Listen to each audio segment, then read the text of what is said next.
یہ جو ہم نے سوالات اٹھائے تھے اس کے ثبوت میں ہم نے ثبوت بھی دے دیے، حقائق میں رکھ دیے، ویڈیوز بھی دکھا دیے.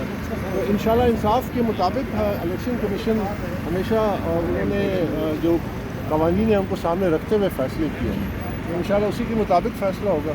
اور جس طرح میں نے کہا کہ ہماری خواہش یہ ہے کہ یہ الیکشن انٹرا پارٹی کے قوانین تمام جماعتوں پہ لاگو کریں، کیونکہ یہ بنیادی حق ہے، آئینی حق ہے.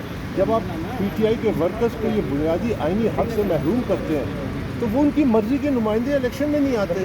جب ان کی مرضی کے نمائندے الیکشن میں نہیں آتے تو وہ کیسے یہ الیکشن ایک ایسی قیادت سامنے لائیں گی جو باصلاحیت ہو، با کردار ہو.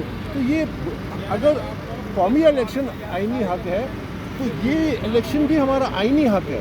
تو یہ تقاضے بھی پورے ہونے چاہیے اور یہ بنیاد ہے ایک اچھی جمہوریت کے، جس سے ایک بہتر قیادت سامنے ہے. اکرام اللہ خان صاحب نے کہا تھا کہ آپ جو ہے